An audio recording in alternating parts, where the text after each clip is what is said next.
Hello, good morning, everyone. It gives me immense pleasure today to introduce Dr. Harda Shah. She's MPT Cardiorespiratory Sciences and she's also a PhD scholar. She has experience of more than 20 years in the clinical field of physiotherapy.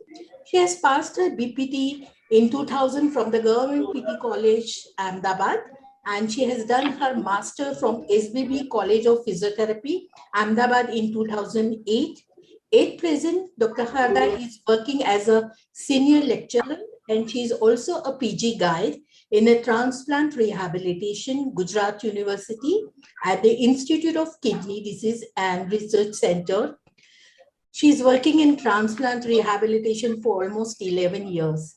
And it will be nice to hear directly from the person who is working with the transplant patient on a transplant rehabilitation. So, Dr. Hada, can we have your talk?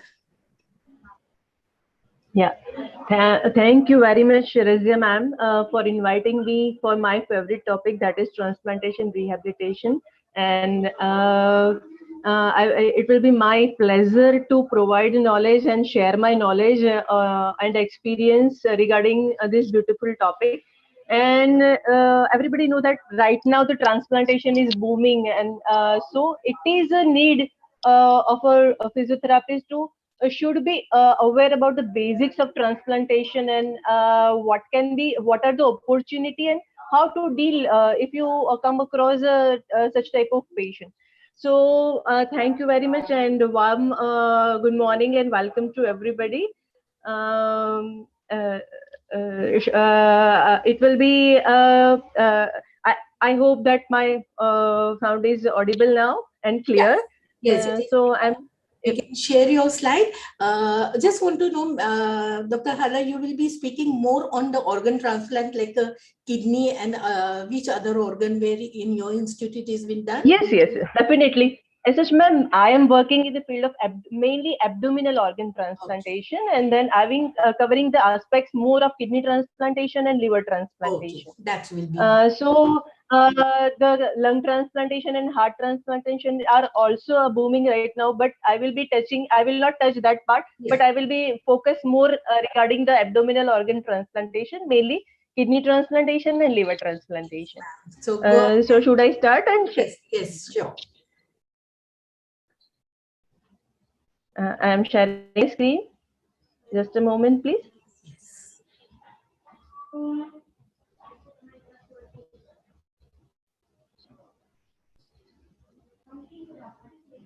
I hope it is visible. Yes, Dr. Hada, it is visible, and you can start with your talk.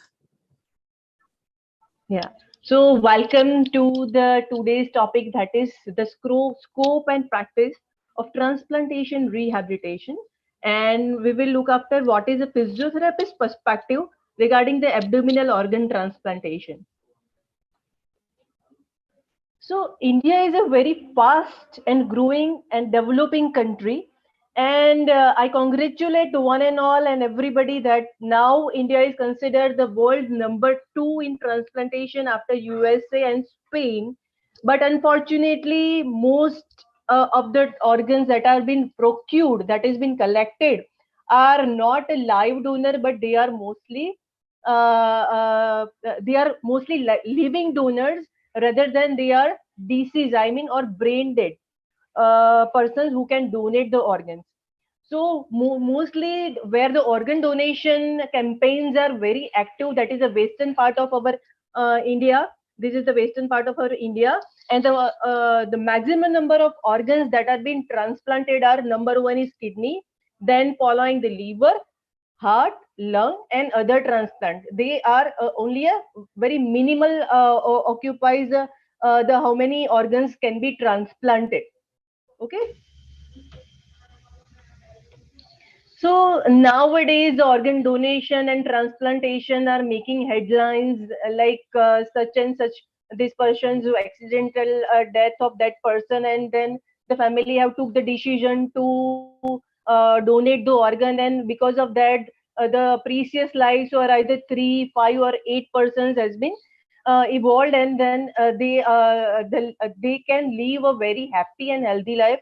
And it is also that after the death, the person who has donated their precious organs are living inside not a single person, but they are living simultaneously in more than 5 to 8 persons. So doesn't it a beautiful thing, right? And we should thankful to our visionary Mr. Prime Minister Dr. Narendra Modi, and because of his who highlighted the need of organ donation, and then it is now in India, it is gearing up. And I congratulate our Union Health Minister, Mr. Mansukh Mandavia. He has declared that now India is ranked third in organ transplantation. But unfortunately, the most of the transplantation or the organs we are able to procure are from the live donor, but it should raise the organ pool so that the persons who are declared brain dead can donate the organs. So it is possible now because of the legal framework of India, which was established in 1994, and that is called the Transplantation of Human Organs Act. Before that, the either manipulating or taking organs from a human was unethical. But the India has established its legal process, that is in Amendment Act, and then it has fastly evolving over 2011 and now in 15, and we are following the act of 2015. So the government has established a program, that is National Organ Transplantation Program.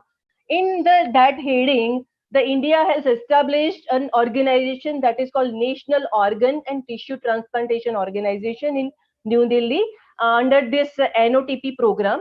And we have 5 regional organ tissue transplantation organization working actively all over the India. And under that, there are 14 state-of-the-art state organ and tissue transplantation organizations spreading across India.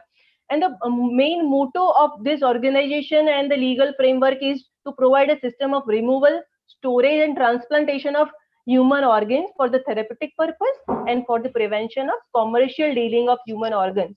Because if I want to willingly donate the organ, it is unethical. We have to follow certain the government rule, and all these guidelines are provided either in the NOTO, SOTO, or ROTO.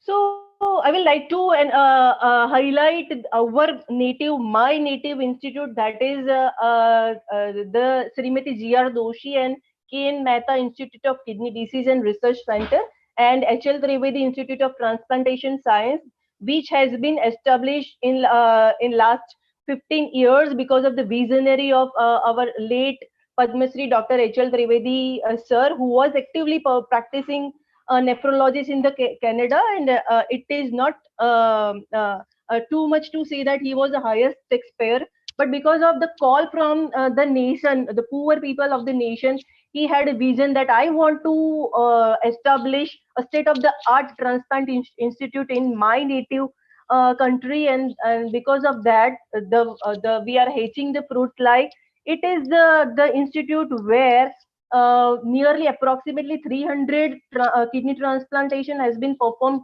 and more than 25 per year the successful liver transplantation has been performed, and till date we have 9 pancreatic transplant who are living very healthy life with controlled blood sugar level. So isn't it a very nice thing?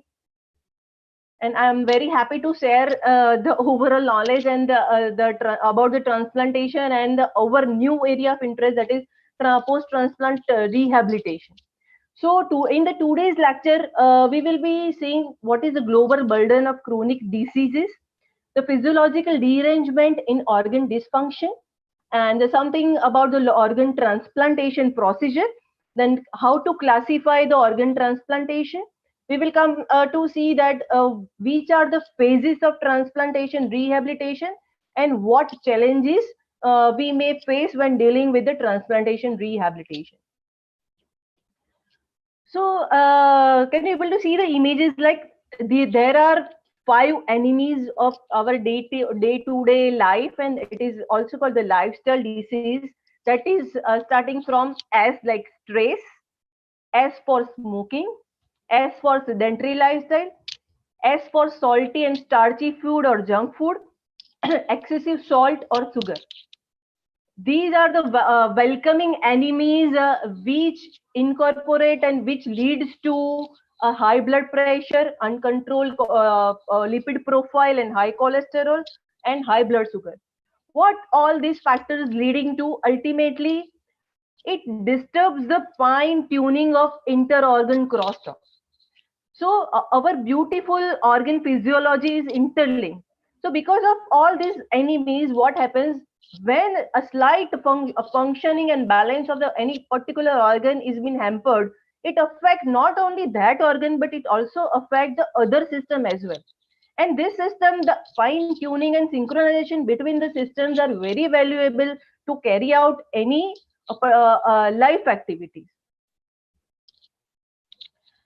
So I will be focusing what is the function of the kidney and how to grade if the kidneys are not functioning, and I will focus mainly on chronic kidney disease. So which are the function of the kidney?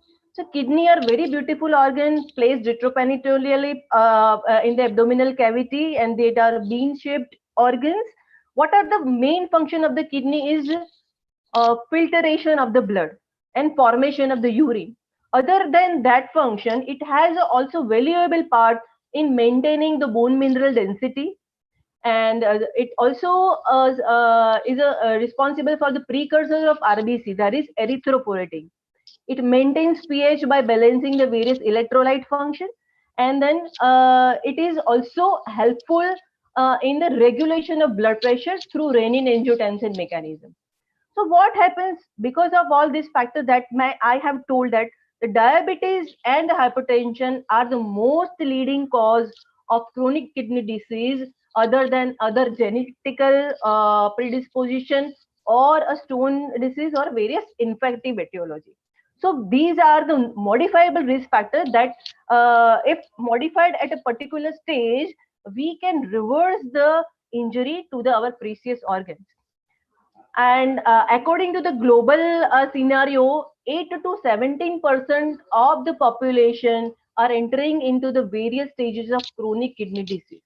So I will be now highlighting various stages of chronic kidney disease. Which are they? So the staging of kidney disease has been classified according to the filtration rate, that is glomerular filtration rate. Glomerular is a structure and functional unit of the kidney, and based on that, either serum create, there are various formula to calculate the GFR, that is glomerular filtration rate. The person having is been classified as having stage 1 chronic kidney disease when 90% or higher GFR is there, and only 10% of the kidney functions is lost. But when progressively, when the kidney functions are deteriorating, that the subject will enter gradually from stage 1 to stage 2, where there is a minimal loss of kidney function, meaning there are 60 to 80% of the kidney functions are preserved, but the 20% is being lost. In stage 3A, again now stage 3 is being classified into the A and B, where mild to moderate loss of kidney function, whereas in the stage 3B, there is a moderate to severe loss of kidney function when there is eGFR is altered more than 50%, meaning your kidney functions are working only half. Whatever function I am telling is about the function of both the kidney, not single kidney, because our creator has created a very nice valuable gifted that we everybody of us having two kidney. So if unfortunately one kidney shut down for functioning, the another kidney is very sufficient to take up the charge. But whatever I am describing now is when both the kidneys are not functioning. At that time, what will happen? There will be elevation of the potassium, there will be elevation of the blood will become acidic, there will be a loss of enzymatic function will be altered, there will be a whatever functions I described, they are at the cost of the physical function as well. So I will be talking about now the subject who has entered into the stage 4 and 5, where only 10% or less than 10% of the kidney function are preserved. They are called the dependent person, in which absolute kidney functions are lost. They are also called end stage kidney failure or end stage renal disease. So here all the function that has been kidney that the kidneys are performing is lost. So either the patient are subjected to a deterioration in the health, and they have to select either of the renal replacement therapy. So which are the renal replacement therapy that will replace the function of the kidney? So we have the facility of dialysis.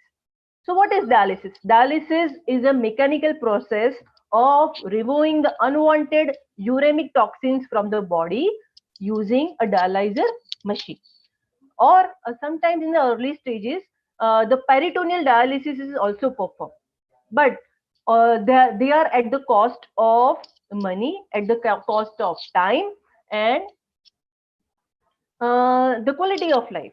So in the subjects who have end-stage kidney disease, they have to underwent a dialysis sessions at least minimum for 4 hours, alternate day, or minimum twice a week for a lifelong period until they get any new organ which function well. So when compared to dialysis, the kidney transplantation, that is a surgery to implant a newly functioning, well-functioning kidney in a subject whose kidney functions are lost completely.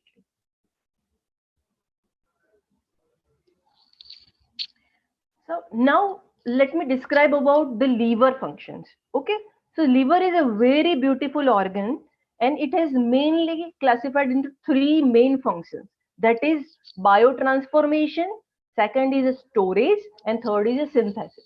So what is biotransformation? So our body, because of the metabolic process, is continuously building up the ammonia. Okay, so the function of the liver is to remove the ammonia. There will be a transformation of ammonia into non-toxic agents. There will be hemoglobin. The ferritin will be converted into the hemoglobin. So various drugs and various toxins are being detoxified into the liver. It is a xenobiotics and glucose metabolism. Liver is a very important organ in the cycle of glucose metabolism. The second most important function of the liver is a storage.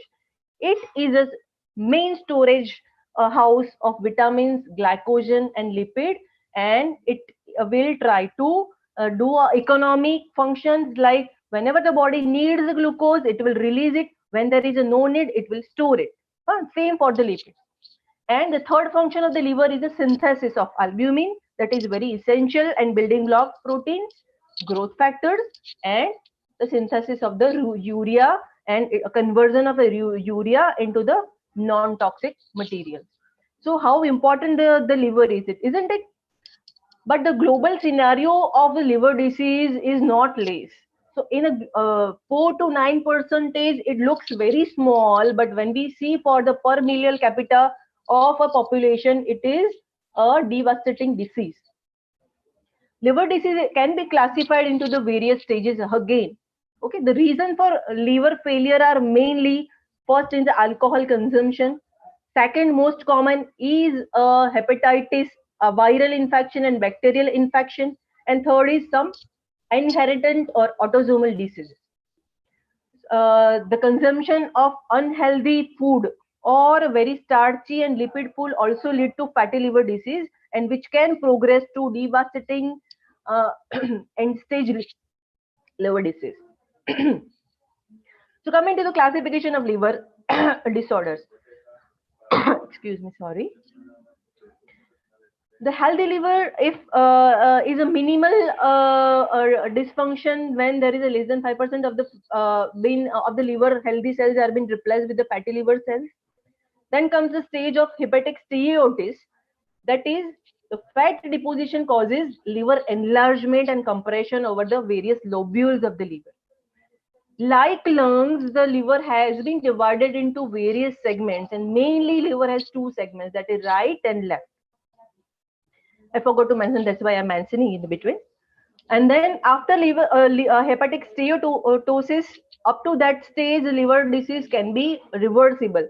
But if it has been neglected, it can enter into the NASH, that is non-alcoholic streptohepatitis, or sometimes in a subject who are taking regular alcohol, that alcoholic streptohepatitis, in which now the fibrosis and scarring of the liver tissue has been replaced with the fat materials, and there is steatosis and inflammation and ballooning, like in emphysema.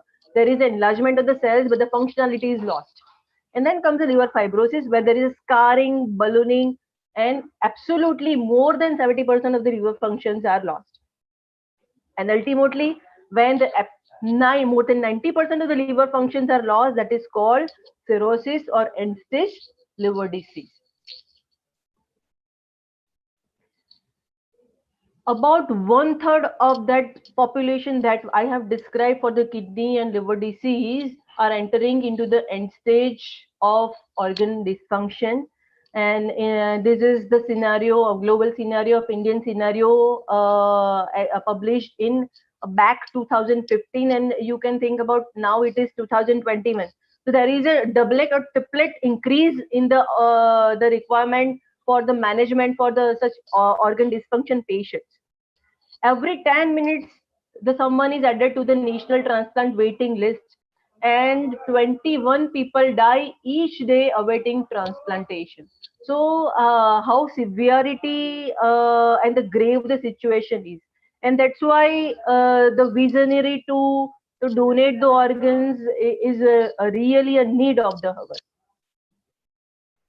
So coming to the pathophysiology of organ dysfunction. So what happens exactly? Why we have to think about an replacement of the organs? So what happens? So because of that, as I mentioned, that all the physiological systems are interlinked, and because of the chronic inflammation of various organs, there is a chronic inflammation, there is an endothelial damage, there is a decreased pulmonary function because of the retention of the body fluid, because of the sarcopenia, because of the protein loss. All the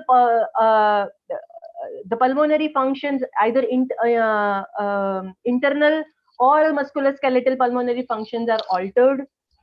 Because of that, there is a cardiorespiratory fitness is also reduced, because they have hypermetabolic state, they have sympathetic overactivity because of hypertension, pre-existing disease like hypertension and diabetes are the precursor for decompensation of cardiorespiratory or fitness. Because of the lots of fluid and diet restriction, because of hampering metabolism of various proteins, because of the protein energy malnutrition, there is a loss of muscle function and mass. And the kidney is also very valuable in maintaining the homeostasis of the bone mineral reabsorption and remodeling. When because of the calcium removal, and the hyperphosphatemia also triggers the parathyroid hormone, and so there will be bone reabsorption, and there will be a vascular calcification and bone osteoporosis. So all these factors combinedly lead to osteopenia, osteoporosis, hampering of oxygen transport chain. So ultimately, it will end up with the reduction in the physical fitness. Also, nutritional status is not well in this population. So what will happen? That will be a sarcopenia, cardiopulmonary endurance deficit, and so ultimately it will end up into the functional deterioration and frailty. So what is frailty? When the objectively sarcopenia and all other the parameters are being be, uh, uh, be highlighted in the such subjects who has severe reduction in the functional deterioration along with the sarcopenia, it is called frail or fragile subjects. So only they have to wait for death. So transplantation is like a blessing for such subjects. In it has a potential to reverse the cascades of this cyclic derangement. So it can hasten the recovery at the functional deterioration stage. So the subject who has been diagnosed having entering into the end stage organ failure who visionary take a decision for transplantation before their functionality has been lost, there are lots of scope to re-establish them as a healthy person and a healthy outcome. So coming to the definition, so what exactly is a transplant? So by a synonymous, it is called graft, transfer or implant. So it is a move or transfer something or someone to another place or situation. That is a grammatical definition. So it is a taking a living tissue or an organ and implant it in another part of the body or in another body. So it is really a gift of life. How? Because it saves life and restores the quality of life for those who have been sick for a long time with end-stage organ disease. So coming to the more scientific definition of organ transplantation, so it is a surgical process in which a failing organ is replaced by functioning one from donor with a compatible tissue type. So here comes what is compatible tissue type. So everybody of us are unique. That is because of HLA, that is human lymphocyte our DNA that is containing HLA, that is tissue typing. So everybody of us are been inborn having a different entity and genetic establishment. How that our tissues are different from each and everyone.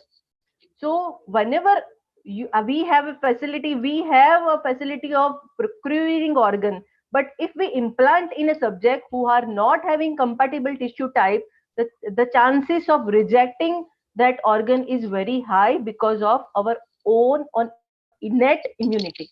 So our immunity will fight against the whatever invading organism. It will not look that yes, I because of I am hampering a physiological function of certain organs and then it has been implanted, because all the organs on their surface there they are having a specific signaling, and that been connected with our immune system, immune host mechanism, and it is so much powerful that it can hasten the function of newly implanted organ. So that's why it is very important to start immunosuppressant medications, steroid, and look for the tissue typing. I'm sorry, that is a spelling mistake for the tissue. Organ that has been successfully transplanted that are include heart, kidney, liver, lung, pancreas, intestine, and thymus. That is what I am telling about the organs. So tissues are also getting transplanted. That are skin. You maybe heard somewhere about the various heart valves. Okay, and the hands and the limbs has been transplanted. But here today we are talking about the various organ transplantation. In the worldwide, the kidneys are the most commonly transplanted organs, followed by the liver and then heart. The transplantation is one of the most challenging and complex area of modern medicine for the treatment of on-stage organ disease. The success depends upon the procurement. What is procurement? That is collecting an organ, either a brain dead or a living person, and it is in a way of surgically skilled surgeons or transplant surgeon, and then preserving that organ in a special solution so that till it has been implanted in a particular area, the function of that particular organ is been preserved. It also depends upon how expert the surgeon, how expert the surgical team is, and then also it is very important that the optimal dosing, not too high and not too low doses of lifelong immunosuppression medications. And yes, whenever the subject is been transplanted, they have to come to see the nephrologist or transplant physician or the liver transplant physician for regular follow-up. They cannot take over the counter medicines, and whatever any single flu or any problem happens, they have to see their doctor first. So now coming to the classification. So how does the transplantation can be classified? So basically the transplantation broadly can be classified into three ways. That is, from where the organ is been coming, either from the living donor or a deceased donor. So living donor can be two types, that is related, meaning what I told is with a proper tissue typing, and unrelated. When right now there is a swap transplant is also performing, like when the blood grouping is not matching and the HLA is not matching, the doctors and surgeon and the transplant team will try to match it with the most appropriate person. So they will cross it. That is called unrelated living donor transplant. Then second is a deceased donor transplantation. What is the terminology deceased means? Not deceased, not meaning that they are having infections. So deceased donor meaning either the subject may be donate when it is been declared brain dead. There are various laws how to declare, when to declare the brain dead. That is been described in the Noto, Roto and Soto guideline that I mentioned. I will not go into that detail. Then the cadaveric, that is when the subject having a circulatory death, they can also donate the organ. So that was the first classification. Second classification is who is donating the organ. In that category, first it is called autograft, meaning like we graft the skin. That is autograft, meaning the tissue has been transplanted from one area of the body to the another. That is called autograft. The second is isograft. Isograft meaning when genetically identical individuals like monozygous twins or within the inbred strain can donate the organs or tissue to their siblings, that is called isograft. Most common is third, that is allograft, between the different member of the same species, like the blood relations who have a blood relation like mother, father, brother, sister, like that when they donate, that is called allograft. Fourth one is xenograft. That is the transplant uh, happens between the members of different species, like pig to the human. That is very common, in which like heart valves, right? But the most better outcome comes with the isograft or a allograft. Now coming to the third way of classification is from where anatomically where the organ is been procured and where it is been transplanted. And then under that heading there is a subheading like orthotopic transplant and heterotropic transplant. So orthotopic transplant is, for example, like in liver transplantation, when the part of the liver is been taken and it is been implanted same in a same anatomical position. That is called orthotopic transplant. The another is a heterotropic transplant. What is it? So the organ which has been procured are placed somewhere different from the anatomical position. That as for example, like in kidney transplantation, the kidneys are always transplanted in the other than mostly either in the right iliac fossa or a right or a left iliac fossa. So it is a example of heterotropic transplant. So coming to the surgical aspects of transplantation. So in the surgical aspects, there is a first identification for the need of transplantation. There will be a pre-transplantation fitness workup and detailed pre-surgery evaluation will be carried out. The organ will be procured from either deceased donor or living donor, and the duration of the surgery in the kidney transplant may last for one, may stretch if there is a complication to 5 hours. Whereas in the liver transplantation, the surgery minimum for surgery hours are 5 to 12 hours. And then the incision in the kidney transplantation may be either on the right side or the left side in the iliac fossa, and it is called oblique or modified Rutherson incision. Whereas in the liver transplantation, it is called reverse T or a Mercedes-Benz incision. Here, whole the diaphragm is been pulled up, and so whole the abdominal muscle wall is been sacrificed. Whereas in the liver transplant incisions are that they are sparing the few of the rectus abdominis, but yes, transverse abdominis muscle has been cut and sacrificed. Once the organ has been procured from the donor, it has been put into the special solution. So it has been put in for a cold ischemia, where the blood circulation has been stopped, and to a minus 20 degree of temperature.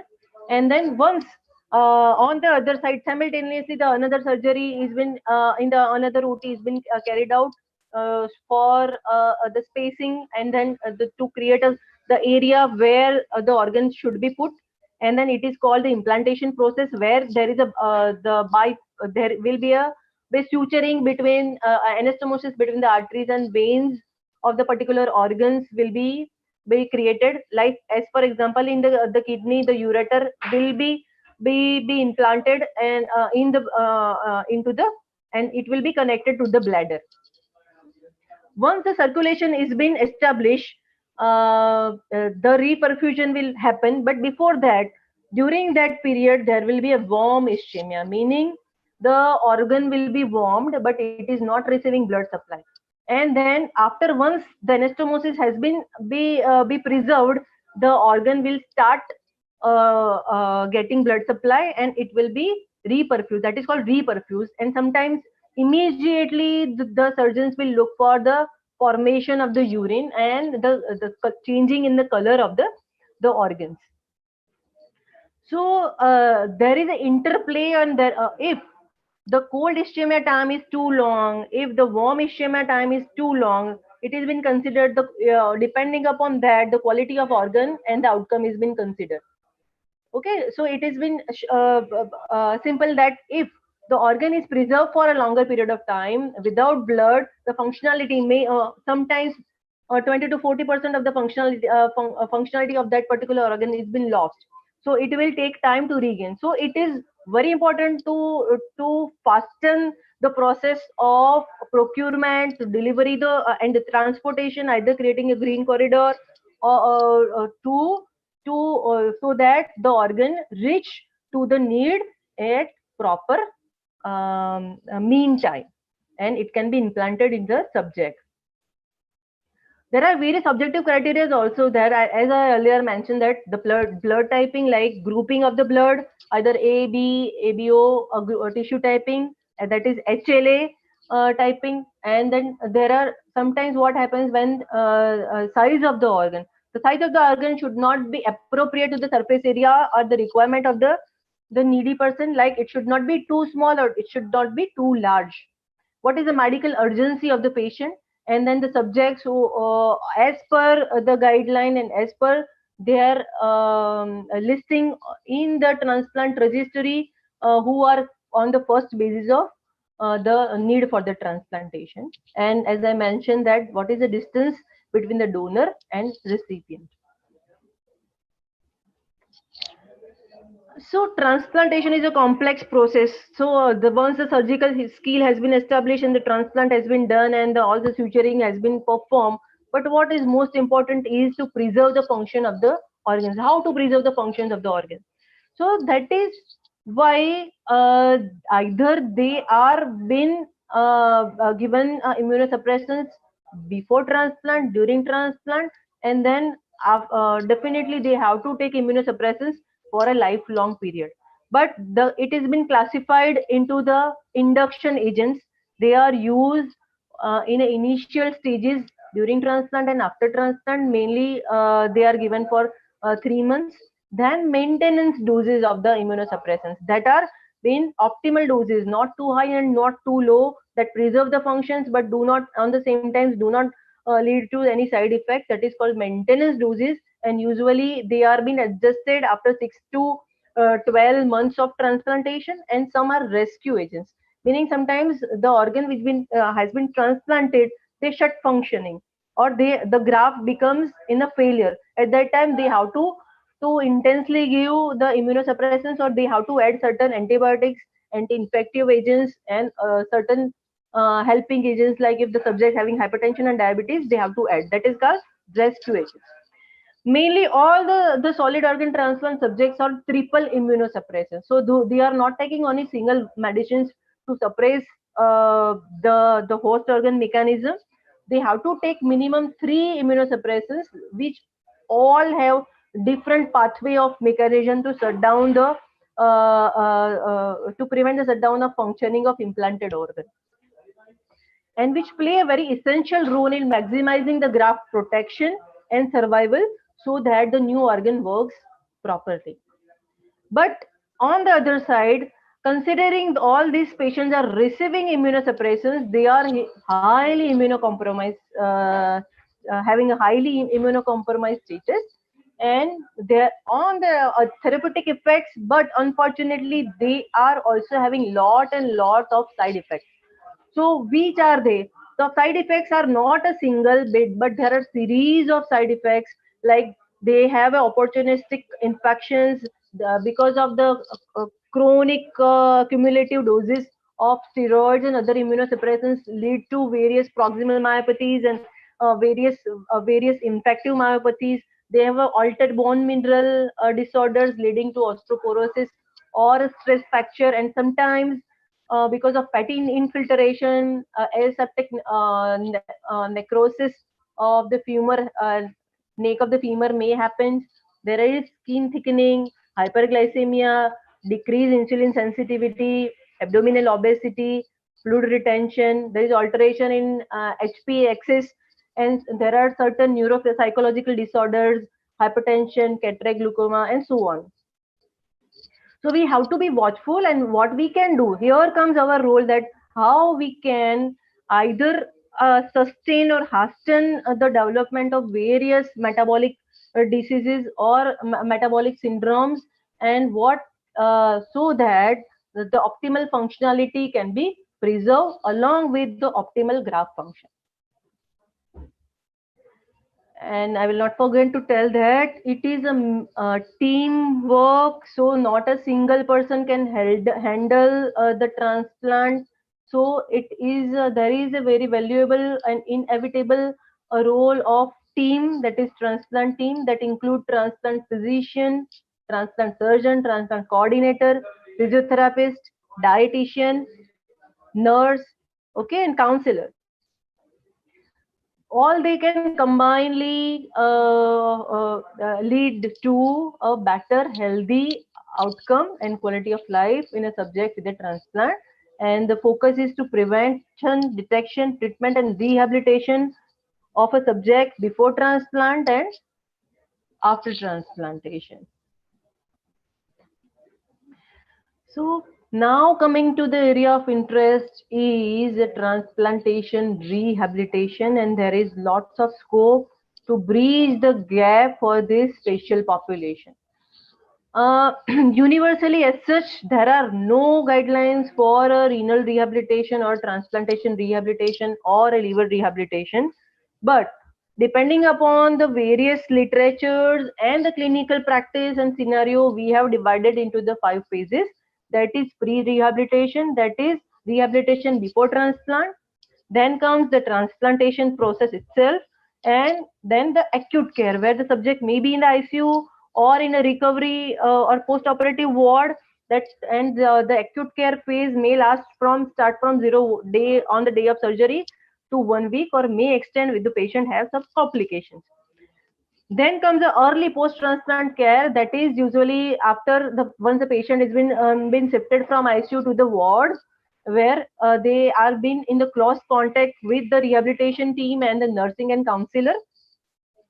Then comes the recovery phase, where the patient will be discharged home, and initially in the very close contact with the surgeons and the nephrologists and the our transplant team. And after 1 or 2 years, that is called maintenance phase, because there are unique needs after that time. So that is been divided as a broadly in the early, acute care, early post transplant care, recovery phase, and maintenance phase. So here why I have put this slide is, always and always whenever we see any patient or whenever any patient has been prescribed for us for a physiotherapy, first thing we do a assessment. Why to do assessment? To create a very personalized, tailor-based plan of care. So that so what will be, we will be collecting the data for a patient, a subject, that is a subject's profile, and then in that we will be looking after for the who is a reference, why there is a need of transplantation, before the transplantation what care has been taken for that, either the patient was on dialysis, then how longer was the dialysis, since when they are taking dialysis, was whether there was any complications or not, briefly. And then in the provisional diagnosis and chief complaints, that there may be a series of the complaints the patients, then we have to in the serial order we have to describe that. Third is taking a history, social history, personal history, the organ specific history, that is very important for all these subjects to be taken. Then what is the social support system, and what is the understanding, because it is valuable in understanding the progress and how the compliance will be in the future. Fourth come is a subjective patient evaluation to review the symptoms. Fifth is a structure objective evaluation. Sixth is a based on this all evaluation, we will be listing in the serial order about the problem number 1, 2, that is prioritizing the problem, and to discuss about the various barriers and the facilitator during the rehabilitation process, and implementing a short term or a long term goal. And all this assessment is will base upon where this assessment is been taking place, either when the subject is coming to you as a community patient, or the patient is already admitted in the ward or in the critical care. So when the patient is coming in the community evaluation, we will be focusing on the evaluation of the functional capacity and quality of life, whereas if the patient is admitted in the ward, the priority will be to maintain the hemodynamic stability and first the physiological system stabilization, and then it will be focused more on the objective clinical finding, and then it will be the short term planning will be created, and then ultimately as per the recovery of the patient, and the it will be the rehabilitation protocol may change. Before incorporating any subject into the rehabilitation, we have to always watchful for green flags, yellow flags, and red flags. Which are they?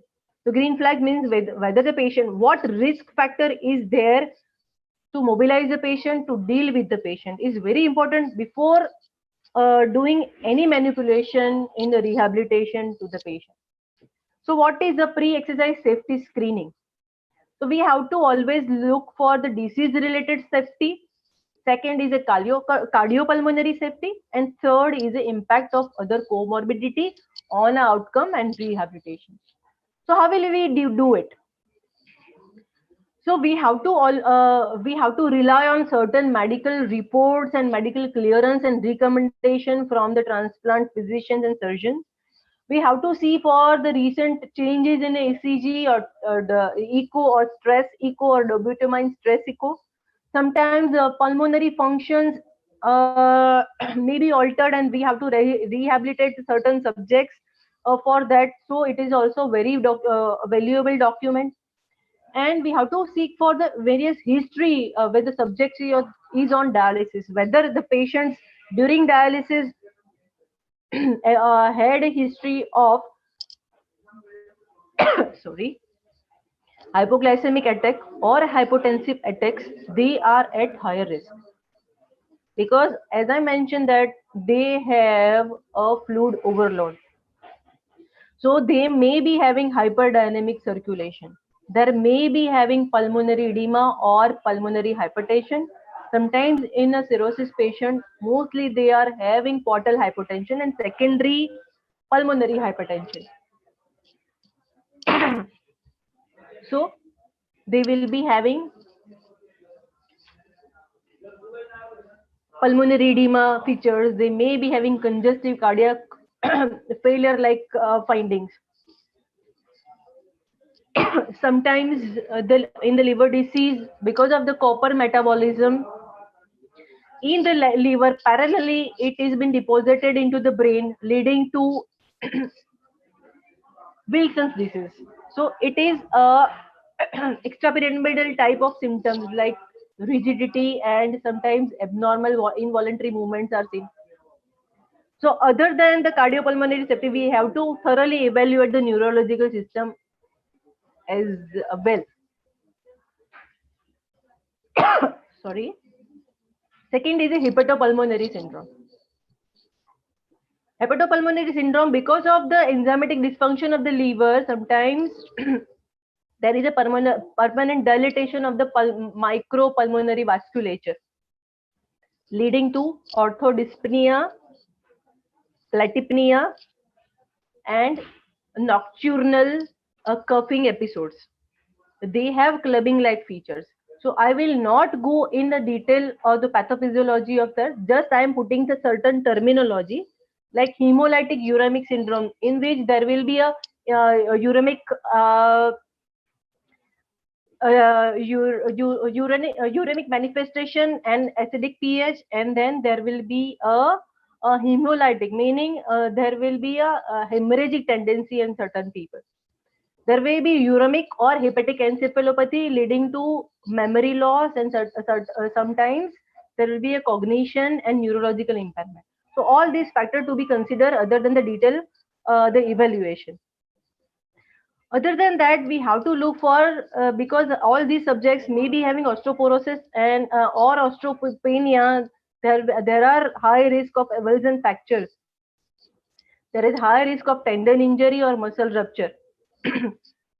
So if we looking at the laboratory investigation, if there is a continuous parathyroid hormone is raised,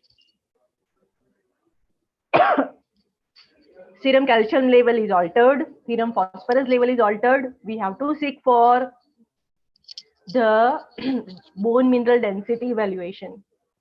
Okay, we have to seek for DEXA scan, or sometimes there are various non-invasive methods like body composition analysis is possible.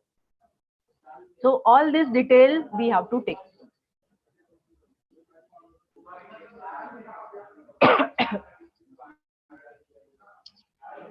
The risk factor stratification for cardiovascular risk is always must when we planning to incorporate exercises in a subject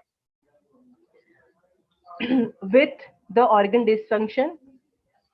Always there are various guidelines available as American Heart Association guideline or ACSM guidelines for exercise testing and prescription.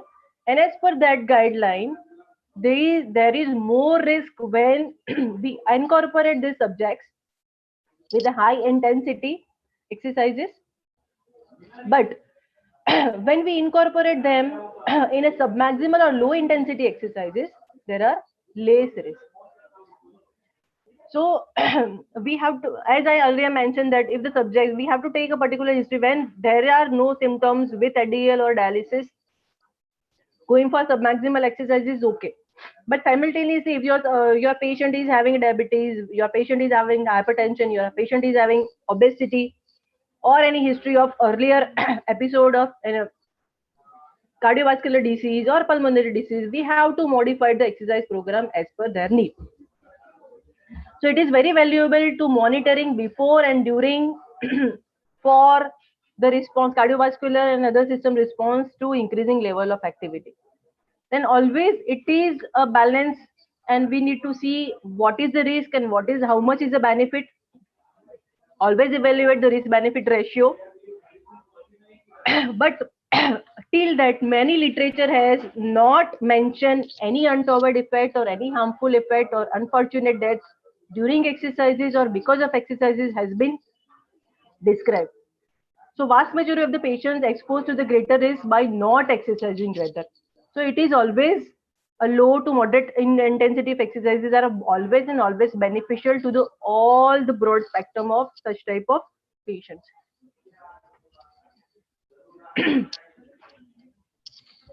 Other than this evaluation, we have to evaluate their nutrition aspects and their lean body mass. So nutritional aspect can be evaluated in the various way. either we can ask for the 3-day dietary intake recall, or either subjective global assessment. That is a questionnaire that we have to inquire about whether there is a significant reduction in the weight or increment in the weight is there or not because of certain conditions. We can also take an anthropometry like height, weight, base circumference, hip waist ratio, BMI, or mid-arm and calf circumference or skin fold measurement. Nutritional aspects can be evaluated by serum concentration of hemoglobin or albumin or pre-albumin or transferrin level. Because hemoglobin level less than 8 is a contraindication for any type of exercises.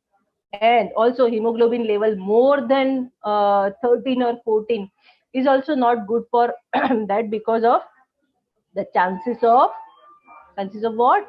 Because of the chances of dislodgement or a clot mechanism, because of the stickiness of the blood circulation is been altered. Too low level of albumin is also very bad, because it will lead to retention of the fluid, and it will lead to the kind of ascites or pleural effusion or edema in the second and third spaces of the body. So, and the subjects who are having low albumin will be having a very less amount of reserve energy for the exercises. We have to evaluate the lean body mass using anthropometrics or bioelectrical impedance analysis to evaluate the fat mass and fat-free mass or lean body mass. DEXA is also a method and it is a gold standard criteria to evaluate the muscle mass or a bone mass in a subject either having a sarcopenia or obesity. Coming to the main part of spectrum of measurement of physical function and physical functional capacity. So as per the ICF model, we have not only have to evaluate only the functionality, but we have to evaluate parallelly the physiological impairment in the mobility or performance, and the measurement of physical activity. So how to evaluate? So physiological impairment can be evaluated by using various laboratory-based evaluation to evaluate the physical performance or cardiopulmonary capacity via exercise stress testing or cardiopulmonary exercise testing, that is been to evaluate the maximum oxygen uptake or VO2 max evaluation or peak oxygen uptake. But on the other aspect, it is very expensive and it requires a confined laboratory setups and monitoring and emergency setup whenever, because such patients are having at a higher risk of developing acidic or pH and sudden cardiorespiratory arrest is possible in such patients. So medical supervision is always needed.